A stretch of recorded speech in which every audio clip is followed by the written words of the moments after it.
Welcome back to another episode of the Freedom Talks podcast, everybody. This is your host, Joe Ogden. And this week, we've got a new interview with somebody not from Freedom Physical Therapy. We have someone from outside Freedom. So we're with Abby Olcott, who is a dietitian in Southeast Wisconsin. Abby, good morning. Good morning. Thanks for having me. Thank you for coming on. I was just telling Abby before we started that I actually first heard her through a podcast of another fellow physical therapist, and we're on kind of a nutrition topic to start the year here. So I thought Abby was a perfect guest to come on and talk more about nutrition and her background as a registered dietitian. Yeah, definitely. Abby, give us a little background, just kind of, where you're from, where you went to school, and kind of how you got started on your career path. Sure. So I am born and raised in the Peoria, Illinois area. So I'm from central Illinois. And growing up, I was a runner, ran cross country and track, and I ran collegiately as a sprinter for Olivet Nazarene University in Bourbonnais, Illinois. And while I was there, I got my undergrad degree in dietetics. And during that time is when I chose to really specialize my career in both nutrition for athletes, being that I was one and was inspired to see how sports nutrition helped improve my performance. But also, being that I grew up as a runner, I had a lot of teammates with many struggles with their relationship with food. So I'm also a dual specialist in eating disorders. So after I got my undergrad, I did my clinical dietitian training at OSF St. Francis Medical Center in my hometown of Peoria, and my master's degree through Concordia University, Chicago, and applied exercise science. And I now live in Kenosha, Wisconsin, and I have a private practice called Midwest Performance Nutrition, where I specialize in doing nutrition for athletes and active people and people with eating disorders. I feel like that's two kind of different fields, but at the same time, they're probably interconnected very strongly. Oh, yeah, there's definitely a lot of overlap in the things that I'm doing with both kinds of populations. And oftentimes I have people who fall into both populations. Especially in the running population. Oh, definitely. This is probably a pretty deep question to start a podcast off with, but it seems like from my physical therapy point of view as well, that you see a lot of runners that fall into this category of to run fast, you need to be small. What is the kind of driving force that you think links eating disorders with especially running athletes? Yeah, that's a really good question because I think there are twofold reasons why runners are at a higher risk. So one being that if you're a runner or someone very active, you already have very high energy needs in order to meet your daily metabolism needs within your body and your sport. So it's already hard enough to eat enough. But then a lot of the messaging that you receive both from culture, which tells you to eat a certain way that oftentimes leads to not eating enough as an athlete, and within the sport where there's all these messages about lighter is faster, you got to look like a runner. People who are vulnerable to developing an eating disorder can definitely hear these messaging and fall into that trap. So I think it's both cultural messaging and just the sport itself and all of the nutrition you need in order to be healthy. And I think something too that once I listened to your podcast with Matt and then I looked at your website, you and I talk similarly with patients. And that's something that I think with a mindset is so important. And I think it's awesome looking through your website, how you talk and kind of advertise on your website. And I took this directly from your website. No diets, body shaming, or harsh restrictions, just performance nutrition science tailored to you. I think that's such a powerful statement that I just think is not talked about in the nutrition or diet realm that we have at all. Yeah, you're right, because in this world, everybody's looking for the perfect quick fix or way that they're going to improve their life, their health, and their performance. And they think if I just follow this one formula, this one diet, if I cut out this food, that's it. That's going to make the difference. But all of these diets, that industry, they're just looking to make money. They're not individually tailored to you. They're always not necessarily taking what the true science is saying about nutrition. And I always remind people nutrition is about health, but also you're a human who eats too. So nutrition should be about being able to enjoy your life and live your life in a way that honors what you care about. And oftentimes these very restrictive diets are not going to help you do that. Do you feel like a lot of the patients or clients that you work with are more underfueling themselves or overfueling? The majority of the population I work with, which I would say within, active people, I work with a lot of runners, a lot of adolescent teen athletes, a lot of female athletes, and just endurance athletes in general. And all of those populations tend to be under fueling because whether it's messaging that they've heard about how they need to eat, or sometimes just a lack of knowledge of just how much they need to be eating in Yeah. order to they need to do, or if they're a teen and they're also going through growth spurts and having those high needs, I'd say the vast majority of people I work with are struggling with underfueling. Do you see certain trends like specific macronutrients that these athletes are deficient in, or is it strictly calories overall? They're just not taking in enough nutrition. I would say it's both. So generally they're not eating enough, like, calories, energy in general, but it's because they're usually missing out on certain macronutrients. The number one most common one that I see is carbohydrates, because I mean, we think about if you've been around long enough, back in the 90s, it was this message that, fat is bad, fat is bad. They had all the low fat items or no fat. And now the pendulum's kind of swung the other way. And we're living in this moment in our culture where it's like carbs are bad, go keto, low carb, carbs make you fat. And there's all these, keto products and low carb, no sugar products. And like this can be a problem when carbohydrates are the number one fuel for, intense activity and exercise. And carbohydrates are an essential macronutrient that our body needs to live and thrive. So when we send that kind of messaging, it's no wonder that a lot of people struggle to get enough of that in. Do you have a basic guideline that you give athletes on? You should make sure that you're hitting X amount of carbs, fats, and proteins based on your activity level. So it's definitely tailored individually to every athlete, depending on their sport, their size, their gender, their health status, and all of that. But in general, athletes should be hitting somewhere between 3 to 12, and see how that's such a wide range, grams of carb per kilogram of body weight based on their exercise and all of that. So like obviously somebody who is a baseball player doing skills training versus someone who's an Ironman triathlete are going to have very different carbohydrate needs on that spectrum. But the key is both of these individuals are going to need enough carbohydrates to reach their maximum performance potential. How would you recommend someone start, trying to figure out what is the best for them? Meaning where like carbs, for instance, the 3 to 12 range. Is there a basic recommendation on kind of where to start and how to track whether you have too much or too little? So I would recommend for anyone looking to, the best thing to do is to get to a dietitian who can give you an individualized assessment and recommendations of the things that you need. Yeah. But there's a couple places that you can start. So a really great resource that I like to use is the Gatorade Sports Science Institute.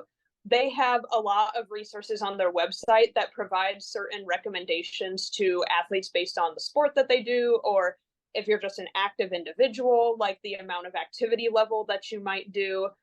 And so say your recommended needs are 5 grams per kilogram, carbohydrate based on the amount of activity you're doing. Make it easy. Say somebody's weighing 60 kilograms, 5 times 60 is 300 grams of carbs in a day. So for that person, that would be the amount that ideally they'd need to hit in order to meet all of their body's needs. And then there are some pros and cons to tracking that and seeing that information. Do you see people like when they see a dietitian, they see you, do you check back in with them? Like, start this program. When do we check in to make sure that it's going well? Do you look weekly, daily, monthly? Yeah, so depending on the client, I complete an initial assessment where we do a thorough evaluation of your health history, your nutrition history, your exercise, and then we create a preliminary plan and do some goal setting and recommendations. And then depending on the client's needs, we'll follow up, weekly, bi-weekly with sessions where we kind of go through the goals that you've set, the plan that you're working on, what's working, what's not working, what suggestions you might need. Some people I have might be logging food for me. Usually it's in pictures since I don't tend to work too much with numbers based on the population that I work with and my nutrition philosophy. But we're following up to see how you're doing and what kind of tweaks we can do to make sure that you're getting enough and getting what you need. What is your patient population? I mean, do you see mainly like high school athletes, college athletes, adult athletes, or is it kind of a even split between the three? I'd say it's an even split. I think majority would be probably high school athletes and adult recreational endurance athletes. Okay. Many collegiate programs do have their own dietitians, so I might not often see them, but I do have a couple college athletes. And then I've had a couple like pro, semi-pro, and like amateur level athletes on my caseload as well. What does a typical session look like with you, or a dietitian, even in general? Yeah, so with a dietitian, I would say you could expect a lot of questions because nutrition is about so much more than the food. We've got to get to know a lot about your history, a lot about, your health. So generally how it would start is we would go over, general information about you, what your goals are in terms of health or performance, and then what you would want to get out of working together with a dietitian. And then it goes into what we call the nutrition assessment. So I'll start by asking you some health questions. So this might look like, height, weight history, medical history, medications, things so I can learn on that aspect. We might talk about your sport and performance and exercise history. So what's your current training or your current workout schedule? Are you taking any supplements? What does your season look like if you're someone in a sport and it kind of changes periodically? Do you have any injury history? And then there's the nutrition aspect. So we're going to talk through, what does a typical day of eating look like for you? Do you have allergies, dislikes? Do you have mental struggles around food? What's your relationship like with food and exercise? Do you have any GI issues? What is it like when you eat out? How often do you eat out? What's your cooking skills? So basically a very thorough picture of your nutrition. And then we'll start to go into some basic education about what are your nutrition needs, and then what do you think is the best way to go about meeting them. So I do have some clients based on their current status who maybe we do engage in a little bit of like getting to know their macro needs and doing some light tracking of that. But then I have other clients where it's not appropriate for them at all to be tracking any kind of macros or calories or anything. So we're looking at more of a holistic or visual picture of how we can build meals and snacks and create a schedule to meet their needs. Are you a big fan of tracking? I say there's pros and cons. So generally, I'm not a huge fan just because it can lead to obsession, but I can acknowledge that there's some helpful aspects. So tracking can give you an idea of what you're getting in your body and show you some gaps in your nutrition. Like, are there nutrients like vitamins and minerals you're missing out on? Are you missing your carb or your protein goals by a lot? And where can we find some opportunities to get that in? So I could say tracking can be a gauge in order to see where you're at, but I tend to not look at it as a guide. So I think we can veer into unhealthy territory when you're using your MyFitnessPal or whatever as a guide to what you're eating. You become scared of going over your certain calorie goal. You evaluate every single piece of food that you're eating based on the macro content or the calories, and it can start to rule your life. So that's where I say it can be a helpful tool for some people, but I don't think anybody should be living their life by what's going into their calorie counting app. And this is where my philosophy on nutrition can definitely differ from a lot of maybe, people you see at the gym or other kind of nutrition professionals, because I think just counting everything is not the most helpful thing. I agree. And that's one thing as a physical therapist that, when I talk with people about food and diet, we talk about it so much in restriction. Like if somebody asks, I kind of use it, and I use it myself as a general guideline to be like, okay, where am I actually at with what I think is going on? Like, for example, I ran my first marathon last year. But during my training, I was getting in enough carbs. And when I started tracking, I'm like, oh, not even close. No wonder I have no energy or don't feel that great. But I agree with you. I think it's a good gauge once people kind of have their bucket of kind of where they're at to know what they bring in every day. I think getting rid of it is much better than keeping it. Yeah, that's a great example of how someone can use it in a helpful way in order to know more about their body's needs and what they're doing. Do you see a lot of people that do track versus not track, or do you see it the opposite where a lot of people just have no idea what they're intaking?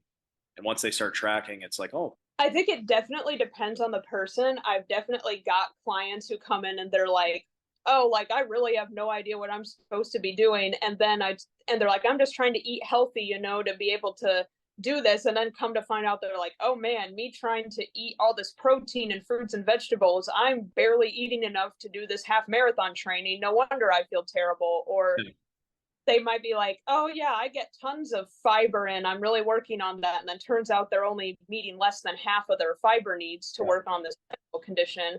And then I see people on the other end of the spectrum who are so hyper acutely aware of calories and macros and things that it can become a real challenge for them to try and not rely on that because it can feel scary to let go of that. One thing too, that just because you mentioned it with people becoming obsessive, and then you talked about measuring height and weight. As a dietitian, is BMI important to you? I'll say not really, because there's a lot of problems with the BMI. So the first is with the history of the BMI. It was created by a statistician and not somebody who is a healthcare professional, and it measured white males in Europe from a time hundreds of years ago. So it's not representative of the population that it's used on.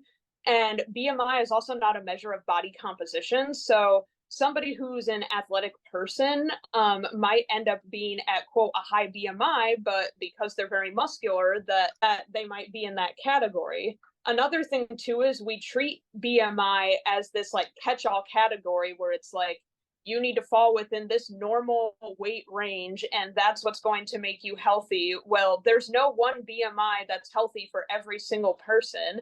And while some people's natural set point weight might fall in that normal range, for a lot of people, it might be higher than that. I work with a lot of, people with eating disorders, and I've worked with adolescents, who their like range that was healthy for them was like, above that normal BMI because that's just what their body genetically needed to be at in order to be functioning healthily and having a natural heart rate and having their period and all of these things. So I don't think we should live and die by the BMI at all. I agree. You just mentioned it.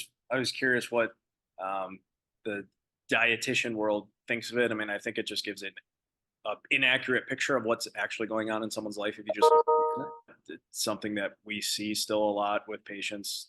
They go to the doctor, they come to us, and here's their BMI, and it is not accurate of their lifestyle. It's just a number. Definitely. And I think that can lead to a lot of bias in healthcare because doctors see this and they're like, you have a high BMI, you need to lose weight. And it's like this person might already be active and pursuing trying to include different nutrient dense foods in their diet, or you don't know that that person actually might really struggle with their relationship with food. And you're just reinforcing a message to them that their body is wrong. And it says nothing about the behaviors that we can help somebody with. Like it helps nobody if you go to the doctor and they're like, just lose weight. And it's like, okay, like that's not a behavior that somebody can magically change. I think if we looked at people more holistically and respected like more diversity in bodies, we'd have a lot better outcomes in healthcare. Yeah, no, I agree. I think, and you just mentioned it too, the poor relationship in food is one thing in our society that kind of drives me nuts. Because I look at food as fuel for regardless of what you're doing, it's fuel for your body to perform. And that can be to perform singing for an hour or watching a movie. I mean, you have to have fuel to do that stuff.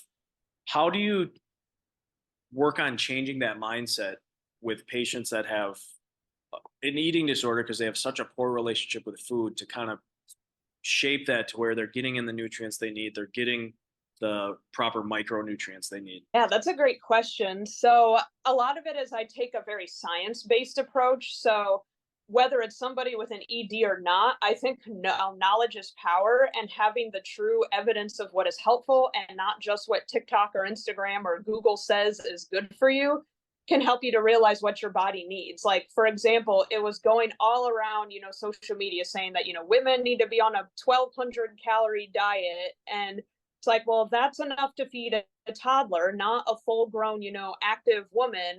So teaching people about, what basal metabolic rate is, which is essentially the amount of calories your body uses simply just by being at rest. And when they learn that for the vast majority of people, that's higher than 1,200, well, you need way more just to sit there and do nothing. Imagine all the other stuff you do in a day and the nutrition that you need.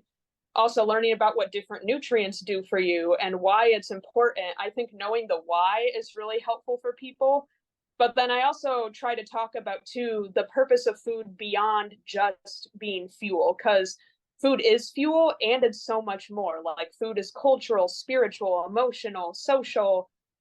Like food is important in so many other ways that we live our lives. And I think it's helpful to have people think about what they care about and value, because like it's awesome that you could think about, food being great, but then if you get to the holidays and you can't enjoy, this family member's famous recipe item because you're worried about the nutrition in it, like that's also a part of living too. What are your thoughts on that diet in general of, enjoying the things of life versus, going too far where you're basically just eating garbage all the time? I mean, do you have a ratio that you'd like to give patients? I mean, a lot of people hear about the 80-20% rule. You eat 80% clean for the most part, and then your 20% just kind of do what you want. Or do you have a different ratio or a different method of helping people kind of balance the two?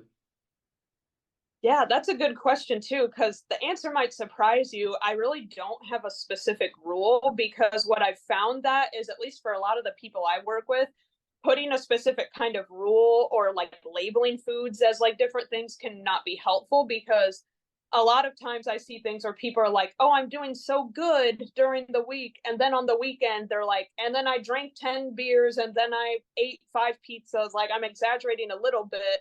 But a lot of times it's because people, if they don't develop the ability to be at peace with all different foods, then they lack the ability to have moderation in a way that's helpful for their life. So I tend to encourage people, like take the labels off the food, get curious about why you're eating what you're eating and how it's making you feel. And so then, like, if you feel like you're at peace with pizza, when you are then faced with a pizza on Saturday night, you don't feel the need to eat the whole pizza and you can enjoy just what feels mindful. And then the next meal, you can eat, the chicken and broccoli or the pasta. Like having that balance is going to be helpful if you can have that peace where you're not stuck in this cycle of limiting yourself and then like going like way overboard. So it sounds like you probably are not a fan of any of the diet fads that are out there. Oh goodness, there's a lot of very questionable and harmful fads out there. I mean, and I feel like they kind of come in spurts where, and this is the unfortunate part about social media, is a lot of people that are promoting these things, I think, aren't qualified to doing that. They just have a lot of following, and then it kind of spirals from there. From keto to intermittent fasting to fasting for longer extended periods. I mean, do you see any merit to any of them? To me, I don't really, because every single time they're trying to get you with a gimmick. Most of the time when I see people promoting diets, they're also conveniently selling supplements or guides or things that are going to help you with this diet. Or if you see the books out there, of course, this is the magical key diet. Just buy my book and you're going to find out. And usually this is not a person who's trained in nutrition or like you said. And so I think a lot of times, like, the way that these diets work is people lose weight on them because yes, they might go into a calorie deficit, but once you go off the diet, a lot of the weight just comes right back on because you're stuck in this dieting cycle and you're not learning really how to make peace with your food yourself and have a balance and eat in a way that matches your lifestyle. So no, I'm not recommending any of these fad diets. You probably get or I would assume at least, a lot of your clients or patients come in talking about diet recommendations when it comes to that, like, oh, I've been doing the keto diet. What do you think about that? I mean, what's your response to a lot of that? Yeah, so I definitely try to take a very client-centered approach where I'm like, you know what, let's get curious about why. Like, why is this something that you're interested in pursuing, or why do you feel like this is helpful? And a lot of times there's a lot buried beneath why they might be doing these things. So I don't think anybody would feel good if you come right out and be like, oh my goodness, that's so stupid. Why would you consider, doing this diet? But I think in a society that really like has a lot of like weight bias and treats people differently based on their size, you can't fault somebody for sometimes wanting to do whatever it takes to achieve that like socially acceptable body. And if something's promising a quick fix and someone's got health goals that they think this is going to help with, like health is something a lot of us value. So of course, why would you not want to, do everything you can to do what you think is going to help? So I think finding out people's whys and finding out, where we can start, and then also giving them the evidence. So I think, like I said, empowering people with the knowledge as to why, and then also choosing behaviors that are likely going to be more helpful to achieve their goals. So if they're like, I'm really so worried about, my heart health, my cholesterol, I'll be like, okay, there are nutrition changes we can make that have nothing to do with you sticking to a strict diet, have nothing to do with you pursuing a number on the scale at all costs, and can help you get closer to those health goals or those performance goals if we're looking more at athletes.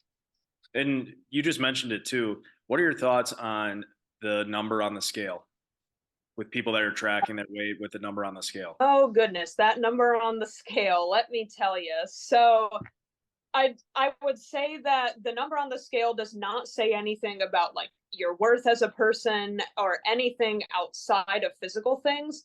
And I would wager to say that the number on the scale also doesn't always say what we think it says about health.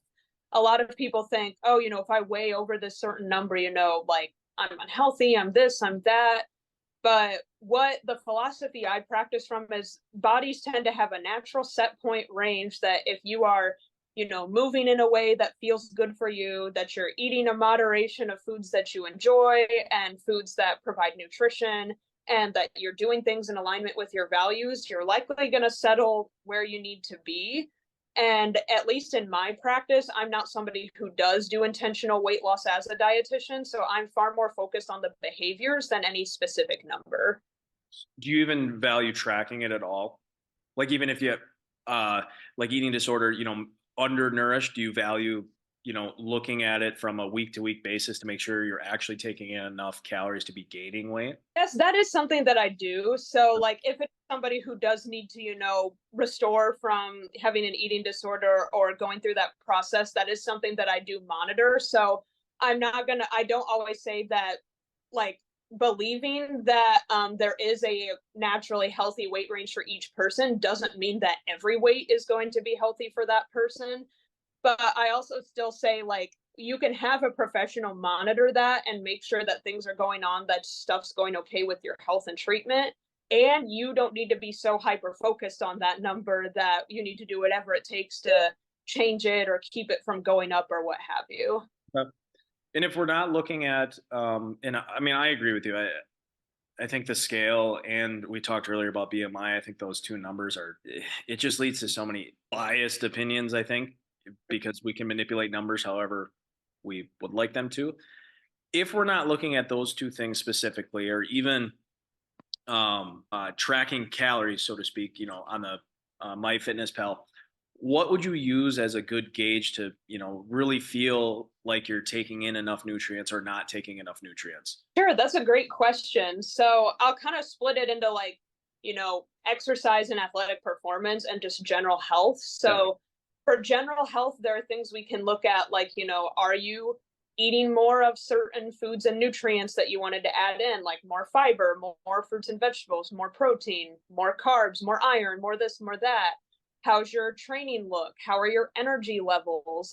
What are your lab values like, especially like your blood work? How is your sleep? How is like, your GI symptoms? Are you all of a sudden going from like having all these issues to you're feeling a lot better? Like there's a lot of those things we can look at. And performance wise, we can see, how your time's doing. If you're a runner, how is your speed? How's your endurance? How's your power on the field? How are your lifts? If you're someone who's in the weight room and is working on the strength aspect, like there's so many other different variables that we can measure that don't have anything to do with a scale that can show that we're improving in health and performance. Do you have a favorite that you like to use? I mean, I'm really just a big fan of how you're feeling overall. Like if you're feeling mentally good, you're feeling physically good. I also really like lab values. I think it's really cool to see how if we make those changes, say if you're deficient in iron or if you've got the high cholesterol, and we make those changes and see those numbers change, that's always really cool to see. Do you think the subjective, or do you think it, as people that we are honest enough with ourselves with just a subjective report? Like, do you think that information is powerful in itself where, I'm changing some things, you're like, you know what, I feel good. Do you think that's strong enough to support that things are actually going in the right direction? I do think it can be, because I think it helps people to see nutrition as this overall holistic thing Yeah. rather than an equation to be balanced or to be messed with there. Now, granted, I do think it's helpful to have that professional who can give you the objective feedback or monitor those objective things if that's something that's not helpful for you yourself. But I do think if people were able to see nutrition like does have a lot more subjectivity to it than we think, that it can help us see the holistic picture of what making these changes can do for us.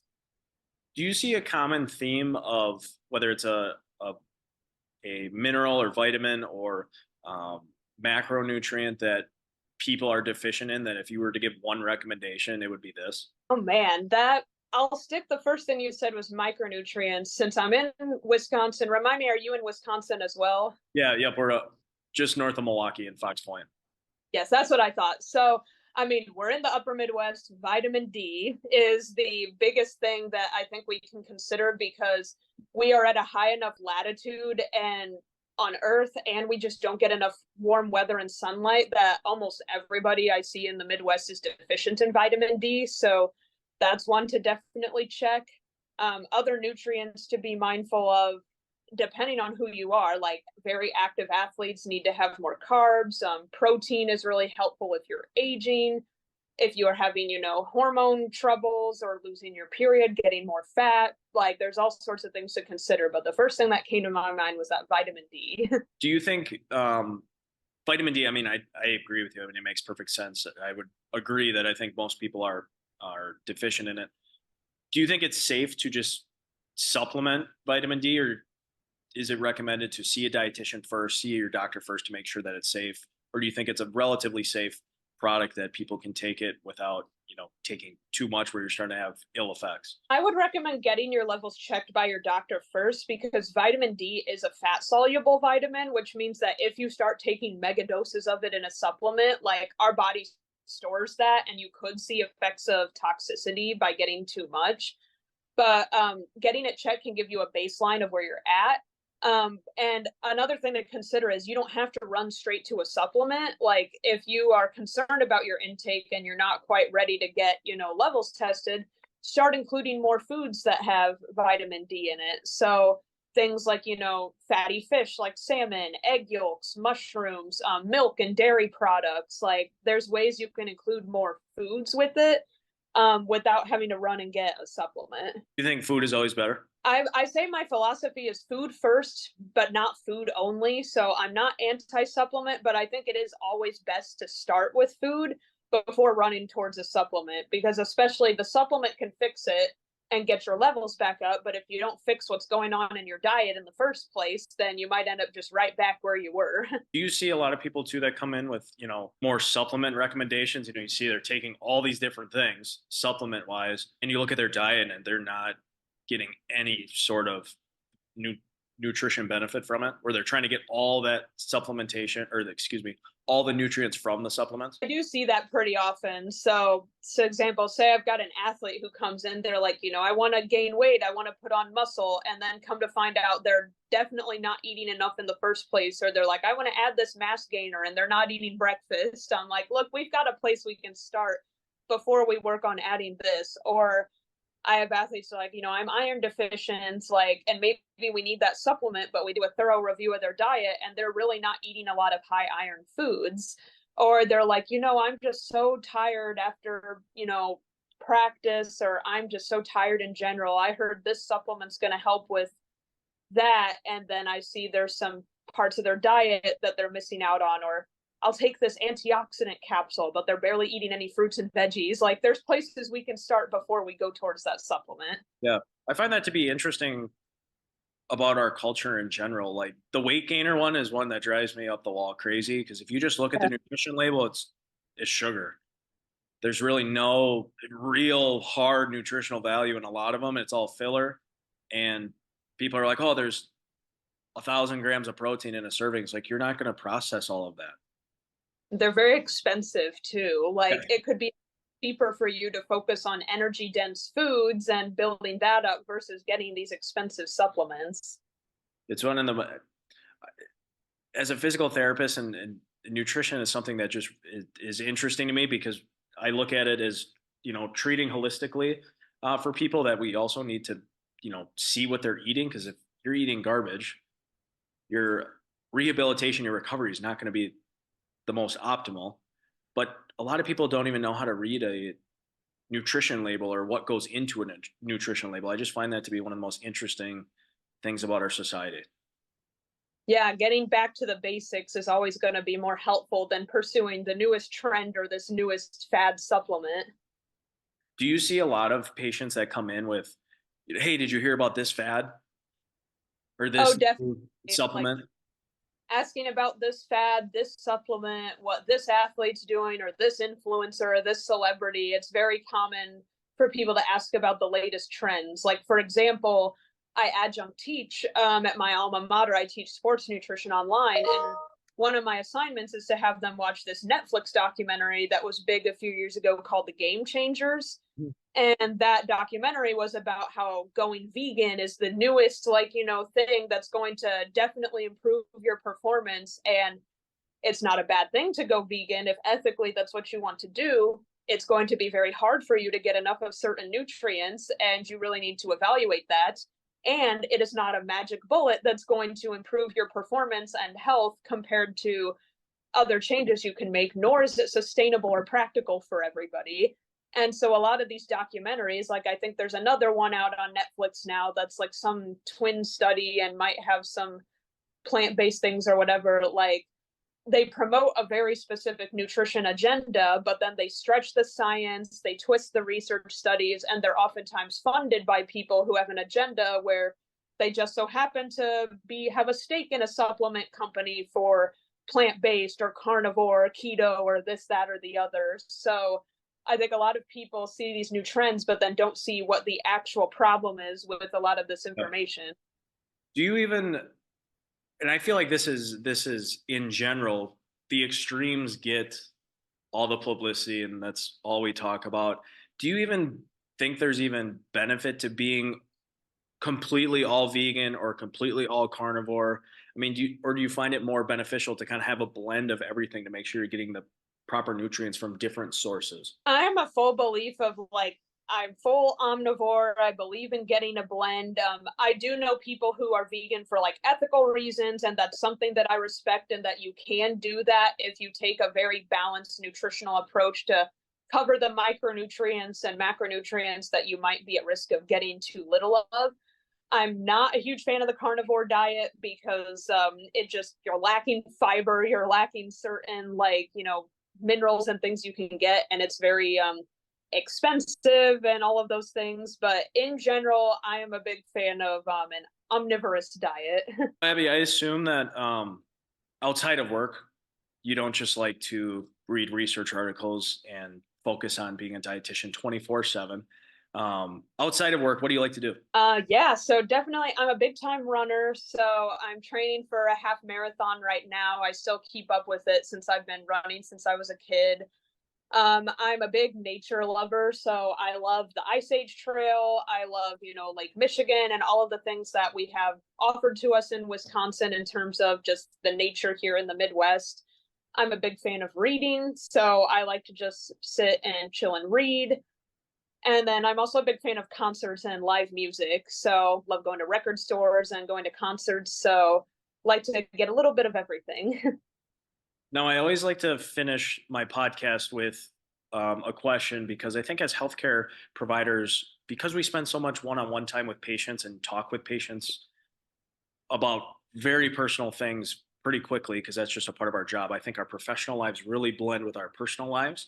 What motivates you to be a better person or better healthcare provider? Man, that's a really deep question to, end these podcasts on. But I would say my number one motivator is knowing that I'm impacting somebody else's life for the better and making a ripple effect in this world. Like, I'm so driven by seeing like my clients and patients make changes in their life that improves their relationship with food, improves their performance, and sometimes even saves them from going down a path where they could get caught in disordered eating that can really steal years of their life away. And so knowing that I'm making a difference and getting somebody's life aligned with their values and helping them to be able to be strong and healthy enough to make their impact on the world is really what drives me. Your answer goes with basically everyone that I've talked to is as healthcare providers, we're just trying to be better human beings and offer better lives for our patients, which makes it nice to talk to other fields as well that we're all in this for the right reasons. We just